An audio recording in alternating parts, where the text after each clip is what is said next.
ये किसका घर है यार? कम। डोंट वरी मैन, ये मेरे बेस्ट फ्रेंड का घर है। चल। रुक रुक रुक, पहले दाया पैर अंदर रख। क्यों बे? ए पंजाबी, मामा को कंफ्यूज मत कर, दाया पैर ही तो उठाया था।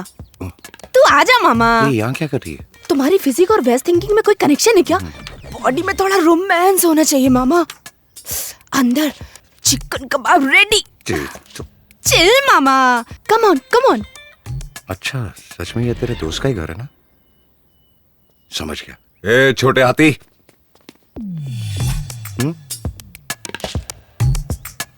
ओह, तो यहीं आ गए। Come. Hello, meet my boyfriend. इसे कितना भी मारो ये चुप ही रहता है।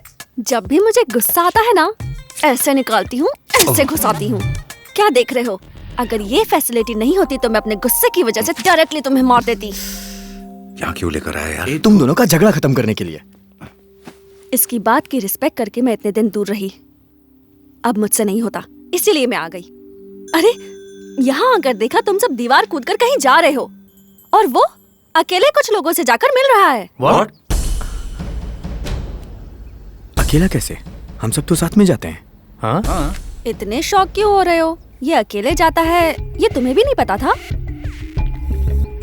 मैं सच बोल रही हूँ, चाहो तो अपने दोस्त से पूछ लो। क्यों, इश्का ने जो कहा वो सच है? क्यों बे, हमें बिना बोले अकेले ही जाता है? यहाँ साइलेंस प्लीज का बोर्ड नहीं लगा है, बात कर सकता है। ए, मेरी लाइफ में मेरी कुछ पर्सनल बातें हैं, उन्हें तुम सबको बताने की जरूरत नहीं है। ध्रुवा,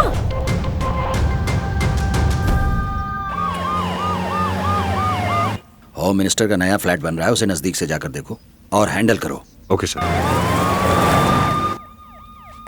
ट्रूप सलामी चालू करेंगे, चालू कर।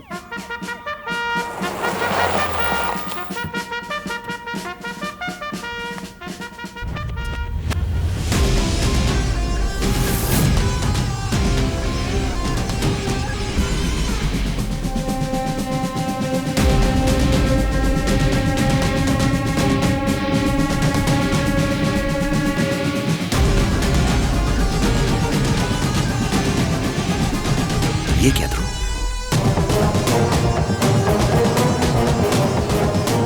ध्रुवा, ये यहाँ कैसे?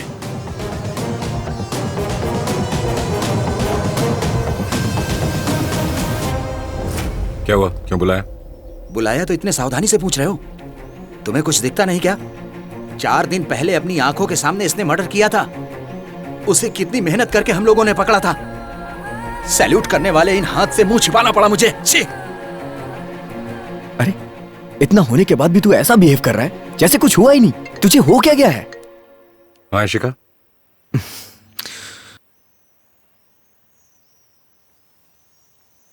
मुझे जाना है, तुम लोग आओगे? मजाक कर रहा है? हम कल से देख रहे हैं, हमारे सवालों का जवाब दिए बिना तुम कहीं नहीं जाओगे। हाँ, तेरा मुंह खोलने से पहले हम यहाँ से नहीं जाएंगे। रामस्वामी की वाइफ जो हॉस्पिटल में थी, उसने सुसाइड अटेम्प्ट किया।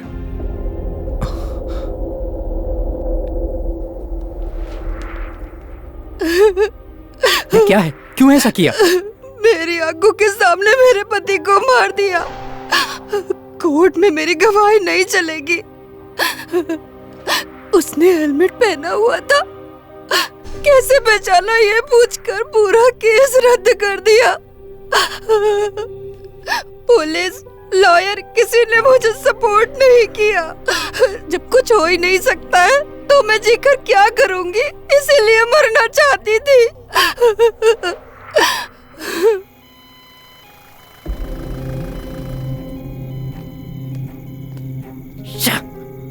जिस केस के सारे सबूत सही हों उसकी सुनवाई के लिए 40 साल लग जाते हैं और वो गलत सबूतों के साथ केस को डाइवर्ट करके 4 दिन में बाहर आ गया। इतना होने के बाद भी हमने कैंपस से बाहर आके क्या किया यार? क्या यार, बोलता क्यों नहीं? तुझे कुछ पूछ रहे उसका जवाब नहीं देगा? पूछा कि अकेला कहां जा रहा है तू, तो तेरे पास जवाब नहीं है। तेरे सामने सब कुछ हो रहा है फिर भी तू पत्थर की तरह खड़ा है। पागल तो नहीं हो गया तू? सही कहा, पागल हूं मैं। अभी जो तू बोल रहा है उसे सुने बिना तेरे पीछे जो अन्याय हो रहा है उसे मेरी आंखें देख रही हैं। यही मेरा पागलपन है। बात देखो, थोड़ी देर पहले किसी ने रेकलेसली ड्राइव करके किसी को टक्कर मारकर हॉस्पिटल में भर्ती करवाया है। पश्चाताप करके पेशेंट के इलाज के लिए वो पैसे दे रहा है, ये तुम्हें लग रहा है, लेकिन वो बचने के लिए रिश्वत दे रहा है, ये सच है। और ये मुझे दिख रहा है, यही मेरा पागलपन है। हमने जिन लोगों को पकड़वाया उनमें से एक आजाद होकर बाहर घूम रहा है, ये देखकर तुम लोग कितने दुखी हो गए। अब तक हमने जिन 32 क्रिमिनल्स को पकड़वाया वो सब आजाद बाहर घूम रहे हैं। मतलब अभी तक हमने जो कुछ भी किया वो सब वेस्ट है क्या? मैं उसे वेस्ट नहीं होने दूंगा। यह है मेरी दुनिया, या मेरे अलावा कोई नहीं आता।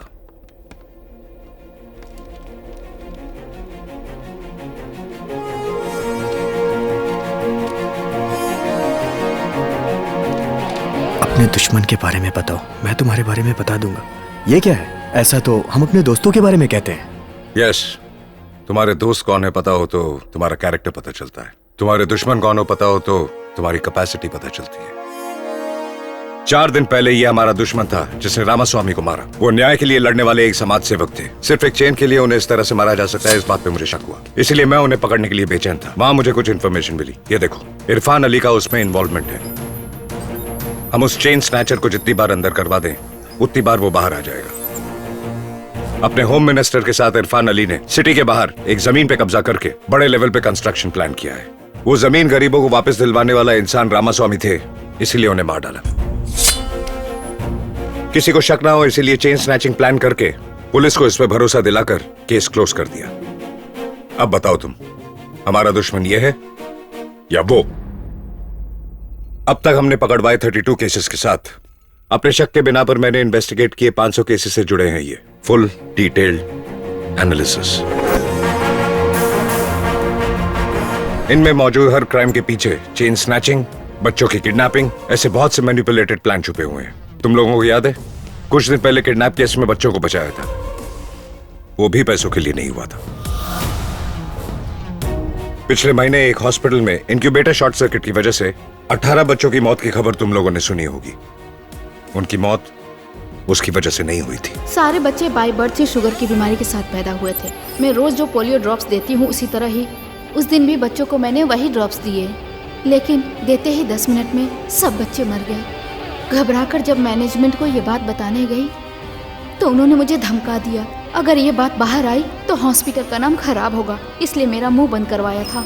उन्होंने नर्स को पोलियो ड्रॉप्स नहीं दी थी, एक मेडिसिन दी थी जिसकी टेस्टिंग भी नहीं हुई थी। सिर्फ उसकी वजह से 18 मासूम बच्चों की जानें चली गई।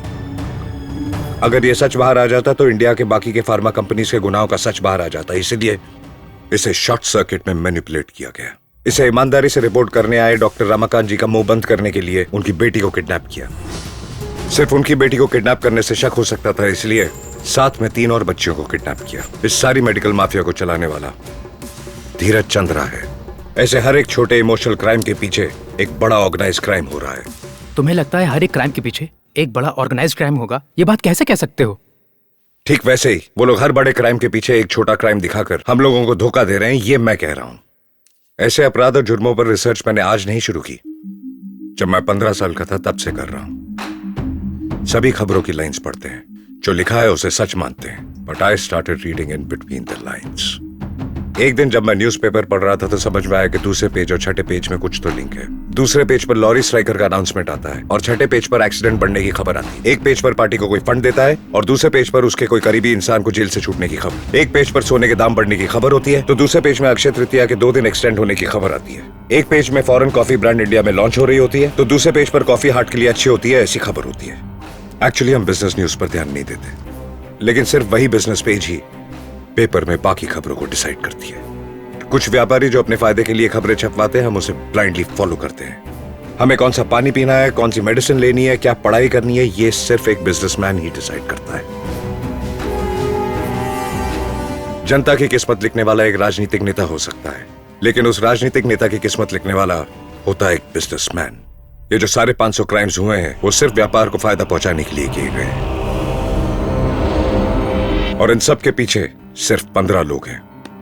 ऐसे क्राइम्स में 500 लोग जो डायरेक्टली इन्वॉल्व हैं, उन्हें पकड़ने के लिए 5000 पुलिस वाले हैं, लेकिन इन 15 को पकड़ने के लिए कोई भी नहीं। मेरा एक इंपॉर्टेंट गोल है, इन 15 क्रिमिनल्स में से जो सबसे ज्यादा क्राइम कर रहा है उसे पकड़ना। अगर वो हाथ लग गया तो सैकड़ों क्रिमिनल्स खत्म हो जाएंगे। हाथ उसी क्रिमिनल पे डालना है और उसे ही मैं अपना दुश्मन बना लूंगा। अगले 10 दिन बाद हमारी पोस्टिंग होगी। उससे पहले मुझे अपने दुश्मन को डिसाइड करना है। बट दुश्मनों को सेलेक्ट कैसे करें? यही है वो 15 लोग। इन सब ने जुर्म को सफाई से करके आसानी से बचने के रास्ते बना रखे हैं और इनमें से मेन है ये तीनों। 80% क्राइम्स की वजह यही तीनों है। धीरज चंद्रा, फार्मा मेडिकल क्राइम्स में इसी की मोनोपोली है। स्टेट में कौन सा डॉक्टर कौन सी मेडिसिन लिखेगा यही डिसाइड करता है। जयंत सूरी, इलीगल खुदाई करके नेचुरल रिसोर्सेज को इस्तेमाल करके जो लाखों करोड़ों गवर्नमेंट को मिलने चाहिए उन्हें ये खुद खा रहा है। इरफान अली, ये सिटी में क्रिमिनल सप्लाई करता है। इसके अलावा जमीन कब्जा, मर्डर, लूटपाट, ये सारे इसके अंडर में आते हैं। इन तीनों में कौन सबसे ज्यादा क्राइम रेट पर है उसका अंत हो सकता है ये मैं प्रूव कर दूंगा। Super super awesome awesome. कमाल। कल पोस्टिंग के बाद हम सब अलग अलग जगहों पर चले जाएंगे, लेकिन जिंदगी में कभी भी तुम्हें हमारी जरूरत पड़े बस एक कॉल करना, हम हाजिर हो जाएंगे। तो फिर तो टारगेट का फिक्स कर रहा है। ये जयंत सूरी अपने ग्रेनाइट क्वारी में होने वाले इंस्पेक्शन को रोकने के लिए संसाधन मंत्री से मिलने वाला है। उस बारे में सारी डिटेल्स पता लगाने के बाद ही मैं डिसाइड करूंगा।